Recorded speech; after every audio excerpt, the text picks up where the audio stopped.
Je vais commencer comme ça. Soyez rassurés. Les puissants, les boss, les chefs, les gros bonnets, ça fait mal. On a beau le savoir, on a beau vous connaître, on a beau l'avoir pris des dizaines de fois, votre gros pouvoir en travers de la gueule, ça fait toujours aussi mal. Tout ce week-end à vous écouter geindre et chialer, vous plaindre de ce qu'on vous oblige à passer vos lois à coups de 49.3 et qu'on ne vous laisse pas célébrer Polanski tranquille et que ça vous gâche la fête, mais derrière vos jérémiades, ne vous en faites pas. On vous entend jouir de ce que vous êtes, les vrais patrons, les gros caïds. Et le message passe 5 sur 5. Cette notion de consentement, vous ne comptez pas la laisser passer. Où serait le fun d'appartenir au clan des puissants s'il fallait tenir compte du consentement des dominés? Et je ne suis certainement pas la seule à avoir envie de chialer de rage et d'impuissance depuis votre belle démonstration de force. Certainement pas la seule à me sentir salie par le spectacle de votre orgie d'impunité. Il n'y a rien de surprenant à ce que l'Académie des Césars élise Roman Polanski meilleur réalisateur de l'année 2020. C'est grotesque, c'est insultant, c'est ignoble. Mais ce n'est pas surprenant. Quand tu confies un budget de plus de 25 millions à un mec pour faire un téléfilm, le message est dans le budget. Si la lutte contre la montée de l'antisémitisme intéressait le cinéma français, ça se verrait. Par contre, la voix des opprimés qui prennent en charge le récit de leur calvaire, on a compris que ça vous saoulait. Alors, quand vous avez entendu parler de cette subtile comparaison entre la problématique d'un cinéaste chahuté par une centaine de féministes devant 3 salles de cinéma et Dreyfus, victime de l'antisémitisme français de la fin du siècle dernier, vous avez sauté sur l'occasion. 25 millions pour ce parallèle. Superbe. On applaudit les investisseurs, puisque pour rassembler un tel budget, il a fallu que tout le monde joue le jeu. Gaumont Distribution, les crédits d'impôt, France 2, France 3, OCS, Canal+, la RAI, la main à la poche et généreux pour une fois. Vous serrez les rangs, vous défendez l'un des vôtres. Les plus puissants entendent défendre leurs prérogatives. Ça fait partie de votre élégance. Le viol est même ce qui fonde votre style. La loi vous couvre. Les tribunaux sont votre domaine. Les médias vous appartiennent. Et c'est exactement à cela que ça sert, la puissance de vos grosses fortunes. Avoir le contrôle des corps déclarés subalternes. Les corps qui se taisent, qui ne racontent pas l'histoire de leur point de vue. Le temps est venu pour les plus riches de faire passer ce beau message. Le respect qu'on leur doit s'étendra désormais jusqu'à leurs bites tachées du sang et de la merde des enfants qu'ils violent. Que ça soit à l'Assemblée nationale ou dans la culture, marre de se cacher, de simuler la gêne. Vous exigez le respect entier et constant. Ça vaut pour le viol, ça vaut pour les exactions de votre police, ça vaut pour les Césars, ça vaut pour votre réforme des retraites. C'est votre politique. Exigez le silence des victimes. Ça fait partie du territoire. Et s'il faut vous transmettre le message par la terreur, vous ne voyez pas où est le problème. Votre jouissance morbide avant tout. Et vous ne tolérez autour de vous que les valets les plus dociles. Il n'y a rien de surprenant à ce que vous ayez couronné Polanski. C'est toujours l'argent qu'on célèbre dans ces cérémonies. Le cinéma, on s'en fout. Le public, on s'en fout. C'est votre propre jouissance, votre propre puissance de frappe monétaire que vous venez aduler. C'est le gros budget que vous lui avez octroyé en signe de soutien que vous saluez. À travers lui, c'est votre puissance qu'on doit respecter. Il serait inutile et déplacé dans un commentaire sur cette cérémonie de séparer les corps de 6 mecs aux corps de 6 meufs. Je ne vois aucune différence de comportement. Il est entendu que les grands prix continuent d'être exclusivement le domaine des hommes, puisque le message de fond est « rien ne doit changer ».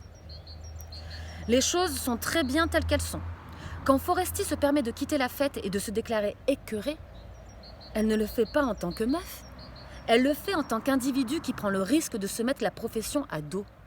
Elle le fait en tant qu'individu qui n'est pas entièrement assujetti à l'industrie cinématographique parce qu'elle sait que votre pouvoir n'ira pas jusqu'à vider ses salles. Elle est la seule à oser faire une blague sur l'éléphant au milieu de la pièce. Tous les autres botteront à touche. Pas un mot sur Polanski, pas un mot sur Adèle Haenel. On dîne tous ensemble dans ce milieu, on connaît les mots d'ordre. Ça fait des mois que vous vous agacez de ce qu'une partie du public se fasse entendre, et ça fait des mois que vous souffrez de ce qu'Adèle Haenel ait pris la parole pour raconter son histoire d'enfant actrice de son point de vue. Alors, tous les corps assis ce soir-là dans la salle sont convoqués dans un seul but: vérifier le pouvoir absolu des puissants. Et les puissants aiment les violeurs. Enfin, ceux qui leur ressemblent, ceux qui sont puissants. On ne les aime pas malgré le viol et parce qu'ils ont du talent. On leur trouve du talent et du style parce qu'ils sont des violeurs. On les aime pour ça, pour le courage qu'ils ont de réclamer la morbidité de leur plaisir, leur pulsion débile et systématique de destruction de l'autre, de destruction de tout ce qu'ils touchent en vérité. Votre plaisir réside dans la prédation. C'est la seule compréhension du style. Vous savez très bien ce que vous faites quand vous défendez Polanski. Vous exigez qu'on vous admire jusque dans votre délinquance. C'est cette exigence qui fait que lors de la cérémonie, tous les corps sont soumis à une même loi du silence. On accuse le politiquement correct et les réseaux sociaux, comme si cette omerta datait d'hier et que c'était la faute des féministes. Mais ça fait des décennies que ça se goupille comme ça. Pendant les cérémonies de cinéma français, on ne blague jamais avec la susceptibilité des patrons. Alors tout le monde se tait. Tout le monde sourit. Si le violeur d'enfants c'était l'homme de ménage, alors là, pas de quartier, police, prison, déclaration tonitruante, défense de la victime et condamnation générale. Mais si le violeur est impuissant, respect et solidarité. Ne jamais parler en public de ce qui se passe pendant les castings, ni pendant les prépas, ni sur les tournages, ni pendant les promos, et j'ai envie de dire ni pendant les répétitions théâtrales, ni pendant les spectacles théâtraux. Ça vaut pour eux aussi. Ça se raconte. Ça se sait. Tout le monde sait. C'est toujours la loi du silence qui prévaut. C'est au respect de cette consigne qu'on sélectionne les employés. Et bien qu'on sache tout ça depuis des années, la vérité c'est qu'on est toujours surpris par l'outrecuidance du pouvoir. C'est ça qui est beau finalement, c'est que ça marche à tous les coups, vos saletés. Ça reste humiliant de voir les participants se succéder au pupitre, que ce soit pour annoncer ou pour recevoir un prix. On s'identifie forcément. Pas seulement moi qui fais partie de ce sérail, mais n'importe qui regardant la cérémonie. On s'identifie et on est humilié par procuration. Tant de silence, tant de soumission, tant d'empressement dans la servitude, on se reconnaît. On a envie de crever. Parce qu'à la fin de l'exercice, on sait qu'on est tous les employés de ce grand merdier. On est humilié par procuration quand on les regarde se taire, alors qu'ils savent que si le portrait de la jeune fille en feu ne reçoit aucun des grands prix de la fin, c'est uniquement parce qu'Adèle Haenel a parlé et qu'il s'agit de bien faire comprendre aux victimes qui pourraient avoir envie de raconter leurs histoires qu'elles feraient bien de réfléchir avant de rompre la loi du silence. Humilié par procuration. Que vous ayez osé convoquer 2 réalisatrices qui n'ont jamais reçu et ne recevront probablement jamais le prix de la meilleure réalisation pour remettre le prix à Roman fucking Polanski himself dans nos gueules. Vous n'avez décidément honte de rien. 25 millions, c'est-à-dire plus de 14 fois le budget des Misérables. Et le mec n'est même pas foutu de classer son film dans le box-office des 5 films les plus vus dans l'année. Et vous le récompensez. Et vous savez très bien ce que vous faites. Que l'humiliation subie par toute une partie du public qui a très bien compris le message s'étendra jusqu'au prix d'après, celui des Misérables. Quand vous convoquez sur la scène les corps les plus vulnérables de la salle, ceux dont on sait qu'ils risquent leur peau au moindre contrôle de police, et que si ça manque de meufs parmi eux, on voit bien que ça ne manque pas d'intelligence, et on sait qu'ils savent à quel point le lien est direct entre l'impunité du violeur célébré ce soir-là et la situation du quartier où ils vivent. Les réalisatrices qui décernent le prix de votre impunité, les réalisateurs dont le prix est taché par votre ignominie, même combat. Les uns, les autres savent qu'en tant qu'employés de l'industrie du cinéma, s'ils veulent bosser demain, ils doivent se taire. Même pas une blague, même pas une vanne. Ça, c'est le spectacle des Césars. Et les hasards du calendrier font que le message vaut sur tous les tableaux. 3 mois de grève pour protester contre une réforme des retraites dont on ne veut pas et que vous allez faire passer en force. C'est le même message venu des mêmes milieux adressé au même peuple. Ta gueule. Tu la fermes. Ton consentement, tu te le carres dans ton cul. Et tu souris quand tu me croises. Parce que je suis puissant. Parce que c'est moi qui ai toute la thune. Parce que c'est moi le boss. Alors quand Adèle Haenel s'est levée, c'était le sacrilège en marche. Une employée récidiviste qui ne se force pas à sourire quand on l'éclabousse en public, qui ne se force pas à applaudir au spectacle de sa propre humiliation.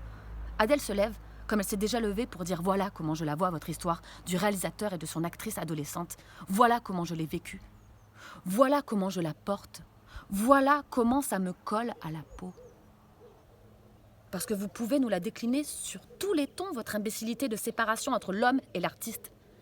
Toutes les victimes de viols d'artistes savent qu'il n'y a pas de division miraculeuse entre le corps violé et le corps créateur.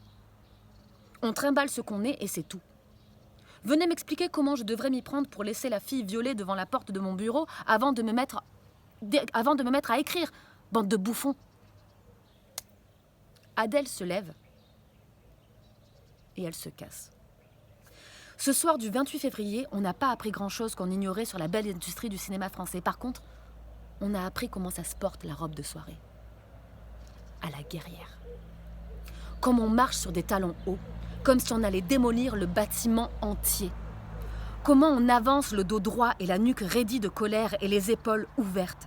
La plus belle image en 45 ans de cérémonie, Adèle Haenel, quand elle descend les escaliers pour sortir et qu'elle vous applaudit. Et désormais, on sait comment ça marche. Quelqu'un qui se casse et vous dit merde. Je donne 80% de ma bibliothèque féministe pour cette image-là. Cette leçon-là. Adèle, je sais pas si je te malgaze ou si je te female gaze, mais je te love gaze en boucle sur mon téléphone pour cette sortie-là. Ton corps. Tes yeux, ton dos, ta voix, tes gestes. Tout disait, oui, on est les connasses. On est les humiliés. Oui, on n'a qu'à fermer nos gueules et manger vos coups. Vous êtes les boss. Vous avez le pouvoir et l'arrogance qui va avec. Mais on ne restera pas assis sans rien dire. Vous n'aurez pas notre respect. On se casse. Faites vos conneries entre vous. Célébrez-vous, humiliez-vous les uns les autres, tuez, violez, exploitez, défoncez tous ceux qui vous passent sous la main. On se lève et on se casse. C'est probablement une image annonciatrice des jours à venir. La différence ne se situe pas entre les hommes et les femmes, mais entre dominés et dominants. Entre ceux qui entendent confisquer la narration et imposer leurs décisions et ceux qui vont se lever et se cassent en gueulant. C'est la seule réponse possible à vos politiques. Quand ça ne va pas, quand ça va trop loin, on se lève, on se casse et on gueule. Et on vous insulte. Et même si on est ceux d'en bas, même si on le prend plein face, votre pouvoir de merde, on vous méprise, on vous dégueule. Nous n'avons aucun respect pour votre mascarade de respectabilité. Votre monde est dégueulasse. Votre amour du plus fort est morbide. Votre puissance est une puissance sinistre. Vous êtes une bande d'imbéciles funestes.